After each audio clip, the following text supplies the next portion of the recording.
What's going on, everybody? Welcome back to another episode of Russ Unlock. On this episode, we got some familiar faces and some new faces. So, as you guys know, Kel, if you want to introduce yourself. Yes, indeed. My name is Kel King, a.k.a. Rental Car King, and I run the number one car rental business in Los Angeles.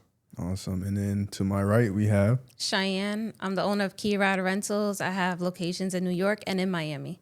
Awesome. Appreciate you guys for being here. So, pretty much what I just wanted to do was bring some maybe differentiating opinions and also see if we can find some common ground. Obviously, we all are in the car rental space. Some of us do it a little bit differently. So we're just talking about like each of our strategies, how we got into them, the differences, pros and cons, and just things like that. So Kel, I pretty much got you kind of asking the questions here, kind of leading the show. So Kel's going to be the pretend host today because me and Cheyenne are going to kind of be the one answering the questions. Feel free to give your input too, but yeah, go ahead and take over. Let's do it. Okay, cool. So I think a great thing to do is just go ahead and introduce ourselves to the audience and just a little bit of the backstory of how you guys got into the car rental business. So I don't know if you wanted to start, Cheyenne. Yeah, I'll start. Like I said, I'm from New York. I have a location in Miami as well. I've been renting cars for about 8 years. It wasn't my first choice. I didn't really plan on renting cars, but after renting out my personal vehicle and just adding on when Toro came to New York, it quickly became lucrative and I just took off with it. So I mostly rent newer economy vehicles, and I'm one of the few that says financing is an option. So that's how I differentiate from a lot of people in the car rental industry. Yeah, and part of the reason I brought Cheyenne is because she made a video and everybody was on her ass when... Like me, I'm just kind of like sitting back watching the show. I respect everybody's like hustle, you know what I mean? Like it's obviously we're all eating, so I chose to take the high road, and part of the reason why I invited her. But for me personally, I kind of do I won't say the opposite, but my approach is just niching down, trying to focus on gig drivers, but specifically renting cheaper economy cars, like in cash, anywhere between $3,000 to $5,000, sometimes less. I got a car for $2,500 the other day. And yeah, I do private rentals. So like I focus less on Turo. I don't know if you're fully on Turo. You're not on Turo no more. I started with Turo. You started with Turo. So yeah, for me, like I also do my own private marketing. So whether that's Facebook, paid ads. And yeah, I mean, that's pretty much what I do. I'm in Atlanta, Georgia. I've been doing it for about 2 years and some change. So not super long, but we're growing fast. For sure. And then, of course, I'm in LA. I started off with Turo back in 2020. I was working at the airlines, and then I transitioned from Turo to the private rental car business, renting out the economy cars that you make your money back in 90 days.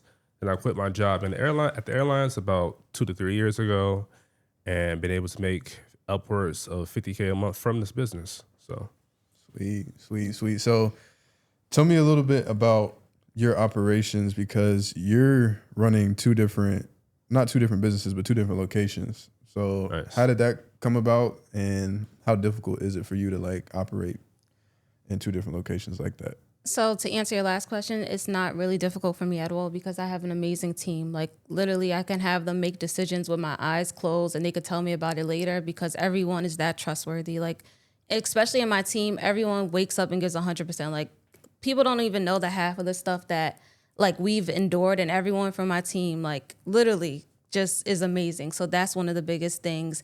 I started in New York. New York is the hardest state for the car rental industry. Even personal insurance, highest insurance, everyone gets dropped. It's high for insurance fraud. So most of the times people can't get the correct insurance to operate in the car rental industry at all without specific requirements. So that's already the hardest part. So there was a point in time where essentially I wasn't going to be able to get the insurance no more. They were going to possibly pull out of New York. So I started like, what am I going to do with all these cars? So I looked at Miami, and that's how Miami came about. I was able to keep everything in New York, so it was good. But then I'm like, I already did so much research. Let me come. Yeah. So now I'm in both, but it's not hard at all. It's harder in Miami because it's just me. I don't have a team. Got you. I mean, you make it look easy, so. Yeah, you got to. Yeah. Nah, and how about you, Kel? I know you're in LA, but how is it being in such a big market like LA? Is there a lot of competition? Yeah, that's a big misconception a lot of people have, is because I'm in LA that's the reason why I do succeed, right? Of course, LA is competitive. You're literally competing with the world, your favorite celebrities, other car rental businesses, but it's such of a abundance there that our cars stay out And I tell people, no matter where you're at, your cars will go out. So if you're in a small city in, I don't know, Florida, your cars will go out. You know what I mean? There's just so much demand there for this business. And speaking of Florida, I always think, like when I think of Miami, I just think luxury rentals. But I mean, I know you mentioned you had a few luxury cars here. Is that right? I do. But I'm revamping all into pretty much economy. I'll keep the ones that I have already, but I'm going into economy because it's just so much of a demand. Like where my shop is located is literally on the same block as multiple body shops. So those are the first people that know someone got into an accident. Oh, go across the street, go 2 stores down, and they have a car rental business. So I'm looking to get those clients. I'm 10 minutes from the airport. So a lot of things was taken into consideration when I picked my location, and especially in this economy, gas, everything that's just going on, I noticed that there was a decline in luxury and exotic car rentals. So, and the risk is way more. So it was a lot of reasons why I just wanted to apply the economy cars down here too. Yeah. I have a question for you with California because I did hear that they have very, very cheap rentals, like insanely cheap. Is that true? I would say you said it's cheap in California. Like far as insanely cheap. Like somebody was telling me that they have like insane like $25 rentals. Is that true or is that not from my experience? okay? I feel like from my experience with California, things are across the board more expensive. Of course, with the rentals, with food, with everything. So I would say on average, my personal cars go out from about $420 to $450 a week. With the economy cars, but even with Hertz and Enterprise, their cars for a Ford Fusion might be $60 to $80 a day. Okay, so it's still up there. Okay, for sure. I'm like, I want to fact check that. Yeah. There's a lot of misconceptions out there. I actually got some questions for you guys. What do you think is a big misconception about the money to get started in the car rental business? I'll let you go first. Okay. I mean, in simple terms, like you need a lot of money to start. I'm buying cars for dirt cheap. Obviously, I'm not buying 2026 brand new cars for $5,000. I'm more focusing on like older cars because of the niche we're serving is still suitable for them because of the needs we're fulfilling for them. So for my case, like you can even get cars for free using like the JV partnership that I know. I'm not sure if you do partnerships, but like a lot in our niche, we do partnerships. So, you can get cars for free or you can get cars between $3,000 to $5,000. So not a whole lot. So I kind of say the opposite when it comes to money in the industry because I feel like especially as cars are getting more and more expensive, parts, labor, everything is costing more. So I always say, So I always say you do need a little bit of a cushion. Like you can have something that goes wrong on a car that costs $2,000. So I always tell people don't spend your last to be in this industry because you could think everything's good and it could rain that same day. So, and it could pour actually. Something else go wrong, then the renter gets into an accident. If you don't have some type of cushion to recover from that stuff, it's very hard to survive in this industry. You do need some type of cushion. That's what I always tell people. Copy. Yeah. What about you, Kel? What do you think? Overall, I would say depending on which niche you target for this business, because there's different ways, of course, to go about this business, is I started off with not that much cash, and I used the JV method to get more and more cars. I had a friend that was in one of my acting classes, and they had a Tesla, and I was able to take their Tesla and rent it out for about $2,000 in about the time of the month, and then we split the profits, and then they seen how well that went. They gave me another Tesla, and then I had a nosy neighbor. My nosy neighbor seeing me rent out these Teslas, and they were moved to New York for a year, so they gave me their Teslas to rent out. So now I had 3 cars to rent out, and I didn't have any money. I mean, I didn't have to spend any of my own money. So it just so happened they all had Teslas, or they went and got Teslas. Teslas are big in California. Yeah, so yeah, got you. No, that's fire. So going back to what you said about like, you might have like a random $2,000-$3,000 bill. One thing that I always preach to my students is like knowing your repair costs before you buy a car. Because I always tell people like most of my fleet is like Ford Fusions. And the reason I use like the same car over and over is because like usually in our niche, they're just looking for like a car that has 4 wheels, decent on gas, and that drives. So it's like if I can be more efficient with my operation in terms of like sharing parts, for example, Ford Fusions, like the engines are like $300-$400. So God forbid an engine went out, like I already know ahead of time what I might spend. So I'm more prepared rather than I'm buying like 10, 15 different type of cars and I'm not well educated on each of them because each of them have their own issues, I guess. So like, what are your thoughts on that? For your niche, I could see how that definitely works. Like I buy different cars because the selection's out there, what I get the pricing for, but I always look for warranty. And like, you don't always know what you're going to be hit with. So for example, I have like a brand new car, not even 13,000 miles on it. Check engine light came on. Took it into service. Luckily, everything was covered, but that was a $3,000 bill, unforeseen, because this car was checked bumper to bumper. It's supposed to be completely good, and something unforeseen happened. You know, something could happen within a month. So if you just spent, let's say, $5,000 on a car, damage, something unforeseen happens, that's $2,000. Some people can't spend the $7,000. You still got kill switches, GPS tracking, a lot of things to consider. So that's why I don't like when people spend their last on it. You could gamble on yourself and it could work, but you could also waste a lot of money. So even with my method, it's a lot of downsides and things that could go wrong and things that have gone wrong for me. Really quickly, I'm sorry. Do you mind turn off the AC down just a little bit? I'm like shivering. I'm like severely anemic. Oh no, you're Yeah. good. You're good. You're good. Sorry. It is a little cold in here. But yeah, so speaking, I mean, you said there is some downsides. So what are like some of the upsides to your model, I guess? So I would say the biggest thing is that the client, multiple things. The clients that you attract, usually they're better clients, to be honest, because someone that's looking to pay $30 a day or $40 a day is not the same as someone willing to pay $80 most times. Then you also have cars that stay in your fleet much longer with less problems. So if I bought a 2023 car, I could expect that to stay in my fleet for about 10 years. Opposed to an older car where you're probably changing out more frequently than I am. In the first few years, I always make sure it's under warranty. So those big ticket items, like I just said, the $3,000 unforeseen repair, I paid nothing from it. So it's a lot of things that I feel like are beneficial from the way that I do it. Okay. In terms of ROI, like that's a big thing. Like in our niche, we focus on ROI. Like how fast are we going to recoup our money?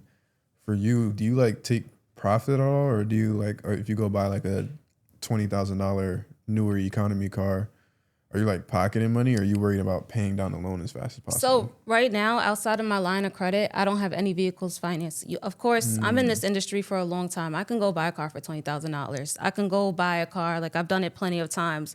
But what I will say for people who are starting out, I would more focus on paying that loan back a little bit sooner rather than just thinking you could take pieces from it. Like any business, you need to reinvest. It doesn't matter if you're doing cash cars. Don't you need to take that to get another one and multiply to make a lot of money? It's the same thing. You have a car that's going to essentially last you longer, so pay it back sooner. And you're renting for more. So I'm still seeing a return on investment. It's taking me a little bit longer, but I have economy cars going for $100, $95, $85 a day. So I'm seeing a lot weekly too. That's like, what is a $500, $400 loan really? Interesting.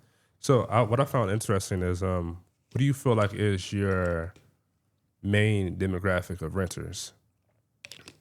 I feel like, so I don't really know how to answer that question. I would say I get a lot of insurance clients, a bunch of insurance clients because I take insurance. So they just have to pay a security deposit just like Enterprise. And I'm connected to a lot of body shops, so I get that first phone call.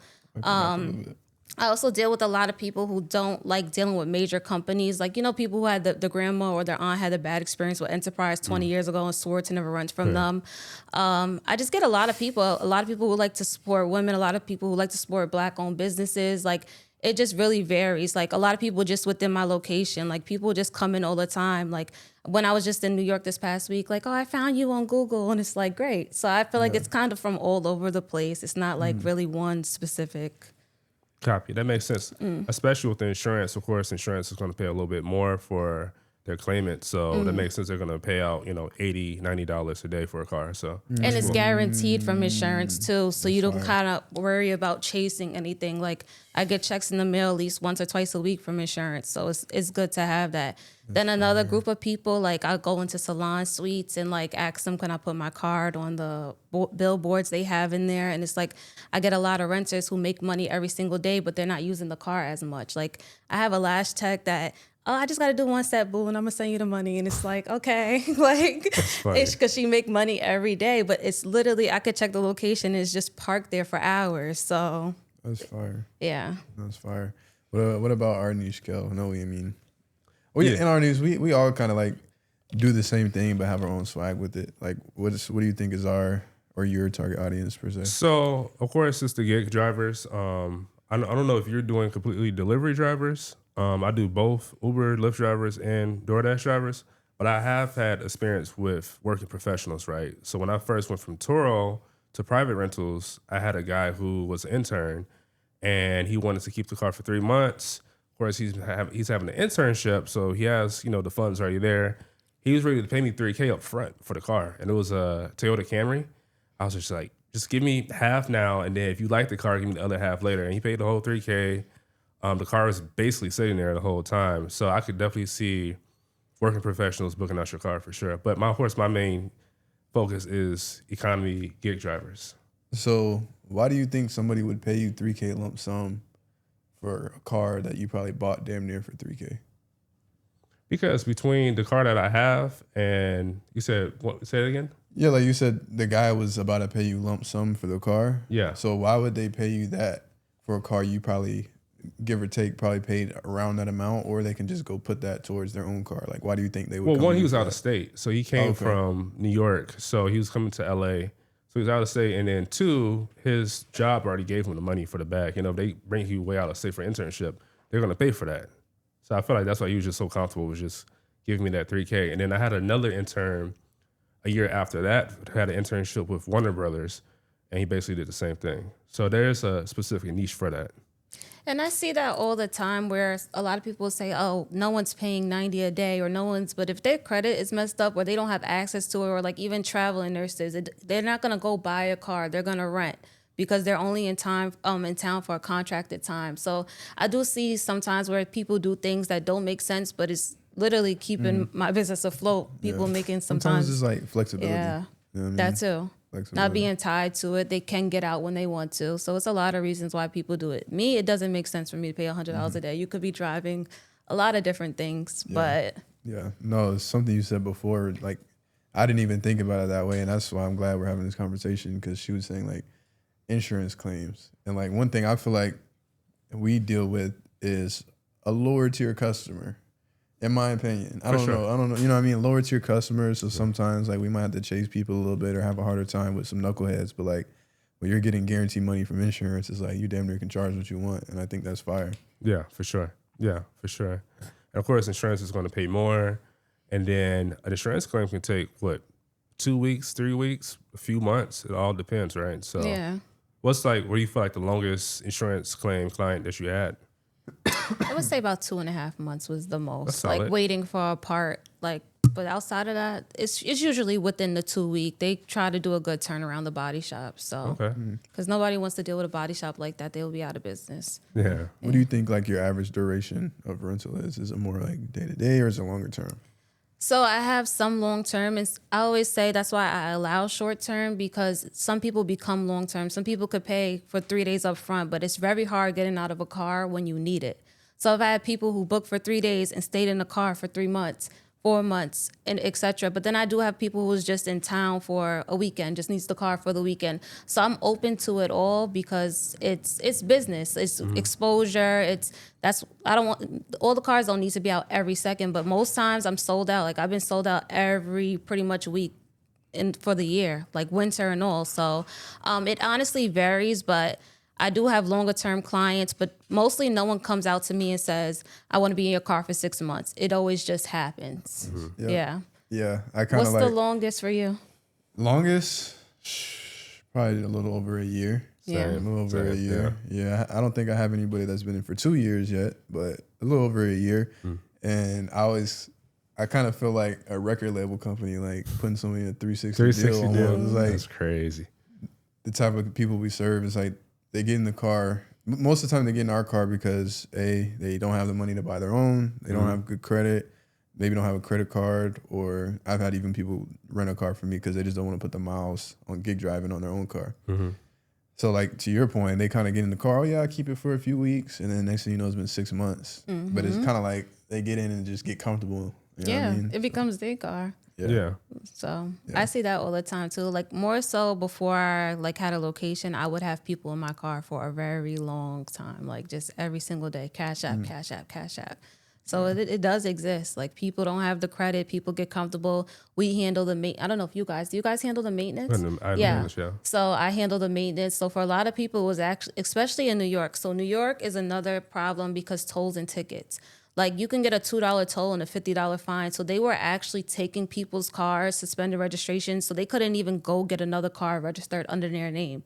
So then you have those people that was stuck renting too. I have a good license, I have good credit, but I can't even do nothing in my name because I owe $15,000 in tolls. I'm not paying that. So I also got like a few people through that too. So it was good.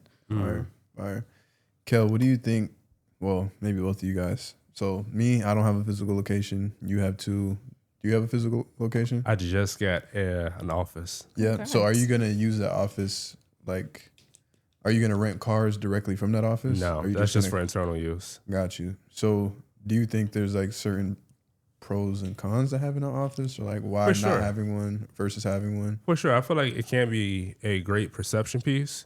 Of course, the more professional you look, the easier the client converts and respects your business, right? Versus the con to the office is, of course, especially with our customer base, it's a interesting customer base. I don't want them to just run up to my office and it be a situation. So that's why I just keep my customers and meet them in a public location. Yeah. Yeah. Yeah. That's one thing. Good. One thing I preach to like my students is whether you're big or small, like a lot of times the way we market is like on Facebook or paid ads. And with us being a smaller company, like sometimes people are skeptical trying to do business with us. So I always say like, yeah, make sure you have a website, at least a Google business page, like get reviews, start with your friends and family. Cause at least that kind of breaks down the barrier of skepticism to get them in the door with us not having physical locations. Yeah, for Yeah. sure. Yeah, it was hard in the beginning too without physical locations. I was more so renting to people who knew someone that was renting from us, referrals and things like that. But a physical location does make you legit. I have people walking, like I said, all the time, calling it now. It's. I feel like it took my business to another level, actually having a location. And not for nothing, banks look at you different too when you're not, Sure. when you have a location. Like you totally qualify for things you wouldn't qualify for without a location. Yeah. So, like, for people who might be interested in starting car rentals, why would somebody take one approach versus another? Like, for you, why did you choose your route? Was it kind of just what you started with and you just ran with it, or was there a reason you went that way? And like, what would you recommend to somebody first starting, given their situation? So every situation is different, but this is not something that I plan to rent cars. Like I bought a Honda lease out because it was just crazy to pass up. Like we're talking about Hondas when notes was like $200. Never gonna see that again. So I just like kind of had an extra car and I was renting it out, and it just became a thing. Toro came to New York, which was new. I decided to get some more cars after being instantaneously booked. So it's something that kind of happened, but it's not. It's definitely not something I planned for. I would tell people it depends on everyone's situation. Like again, always I tell people to have like a little cushion. It's okay to finance a car if you need to, but have a plan. Like I don't say that that's my first choice. And I think people get me mistaken for that just because I say it's an option. That's not what I'm directing people to do first. I always tell people to increase the cash budget first. Then if you need to, you can finance, but pay that loan back sooner. Don't get caught up paying a loan for 5-6 years and maybe someone totaled it, or, you know, now you're flipped on a loan and things like that. So pay it off in the first year is always my recommendation. But I do tell people to increase the cash budget. Get a car that's under warranty. Get a car that's going to last you, that you don't really have to worry about too many things. That's always my recommendation. Fire. I think for me, again, obviously depends on the situation. I think it might be easier to start with just like the cash cars. I agree. You know what I mean? And just easier. I agree with your point about like the newer cars. Like the perception is better. You might have better clientele. But there's a market for everything. And I think for somebody who like has beginner knowledge, like just getting a cash car, like using a car that you already got in your driveway might be a little bit easier, but each come with their pros and cons. Like for us, reoccurring theme for me, like my least favorite part about the business is the level of clientele, but the best part for me is the cash flow, the ownership. And if you got like systems and relationships in place, like everything runs super smooth. Like we were just in Colombia for a week. We each probably got 50 plus cars. So that's what I like about it. What about you? Yeah, I think for a lot of people, especially just starting off, you mentioned just having that cushion of money there. Um, that's why a lot of people don't have that money. So that's why a lot of people do try to go ahead and finance cars. So it's easy. You can just go swipe your pen. But why I like the cash cars is, of course, once those 90 days are up, you've made your money back, and then you just can go ahead and reinvest. But I do have a question for you, far as from an operational standpoint. With you having just more so, I know some of your clients convert to long term, but I'm sure some people are more day to day. They return, maybe 2 weeks later. From an operation standpoint, do you feel like it's a burden for you, or it still runs pretty smoothly? It still runs smoothly because it's like I have like essentially like a wait list at this point. Like people will be like, "Oh, can you call me if anything comes back?" Like they're just in need of a car. Those people are kind of red flags too. But it's never been a time where all my cars was booked, and it's at a point where I'm turning away people and I don't have any more cars. So that doesn't really bother me with people returning in 2 weeks or returning tomorrow or anything like that, because it's like someone else is getting right back in it. I'll post a car going out today, coming back tomorrow, and right back out for someone else. Like they're in rotation. So Gotcha. I think I want to talk about each of our worst experiences and each of our best experiences or come ups. You know what I mean? So a lot of y'all probably have found me or seen me from some of my repo videos. I like doing like in action stuff. Is pretty fun. I think one of my worst experiences was I had a renter. None of my repos, honestly. I mean, repo's a repo, but I had a renter. He rented my car. It was maybe like 2 weeks, and he called me in a panic saying that the car got stolen while he was doing DoorDash. So I guess he was going to walk up and put food on somebody's door, and he turned around and like some YNs hopped in the car and took off. Good thing we got kill switches, because when he called me, I just kill switched it, and it didn't make too far. The car didn't crash or nothing like that. I should have not put him back in the car, but I did. oh my gosh. The next week he totaled the car, and then basically like went ghosts. Like he wasn't answering. I was like, yo, like you got to pay for this, right? Like you signed on the contract. He was like, nah, like if you want to do that, I'll see you in court. I was like, to get it back in blood. I was like, all right, bet. I'll see you in court. So then I sued his ass. And when I sued him, that's when he started complying. He was like, oh shit, this nigga's serious. Mm-hmm. It usually takes that. Yeah. So he was like, oh shit, this nigga's serious. So yeah, he had contacted me. Like we settled on an amount. It wasn't the value of the car, nothing. It was something better than nothing. But I was just tired of the situation. And because we buy a car for so cheap, it's like, fuck it, like we'll just move on. So I got something out of it, but that was a terrible experience and terrible decision making by me.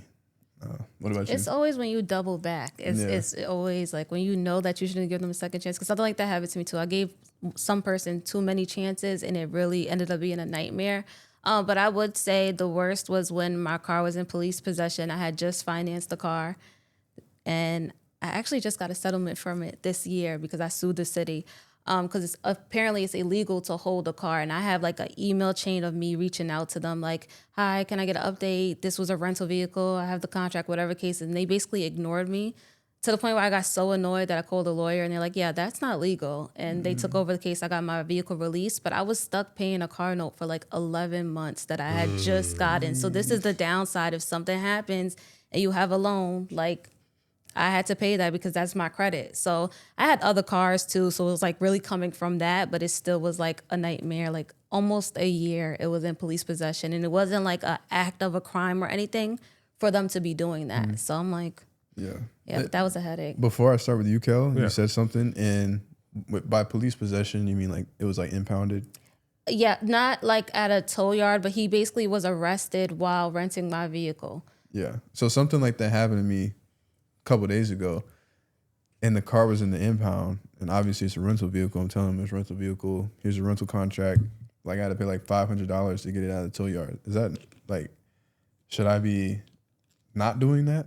Like, am I supposed to pay to get it out, or should they just release it to me since? No, you have to pay to get it out. But the thing is that we're talking about 11 months opposed to just the incident happened and now the tow yard had it. Mine was at the police precinct tow yard. It wasn't at like, was it at a regular just tow yard? Yeah, it was just... Yeah, so they just towed the car somewhere. That's like a blessing, because once it becomes into police evidence, it's a nightmare to get it back. Gotcha. Okay, makes sense. I was just making sure because No. You're good. I'm like, I would have been happy to pay $500. I paid a note in insurance for almost a year. Damn, sorry to hear that. Yeah, that's crazy. That's crazy. What about you, Kel? Far as, I'm sorry, what was the question? Just worst experience. Worst experience. Shit, I got them. So back in my earlier days, before I knew how to vet my renters, one of my worst experiences was this lady. She had wanted to rent a car for me, and I knew I had a bad gut feeling about her. She kept wanting to meet like later at night, like around like 7 p.m. She was just kind of like a little desperate. I was like, I'm gonna go ahead, try to be a good person and rent out to her. So I rented my car out to her, and then even her ID kind of looked sketchy. But I asked her for a secondary ID, like her credit card, and it had her name on it. So she paid, and then I called her a week later to see if she was renewing. She's like, yeah, I'm going to renew. And then she didn't pay me, and then I seen on the tracker, she was just stuck at a gas station. I'm like, all right, she's going to go ahead and pay me. And then a few hours later, I see it as some type of weird lot, like on the tracker. I'm like, oh, crap, something's going on. So then I go drive by the lot. I don't know what this lot is. It's late at night. Nobody's open. So next morning, I go back to the lot. They're open. It's an impound lot. So they tell me that this lady was some type of like big time scammer. She parked my car at the gas station over like the gas station medium where they put the gas in it for the gas truck. And the gas truck had to come and put the gas in for the gas station. So they had to tow my car. But in my car, she left like a $25K like fraudulent check.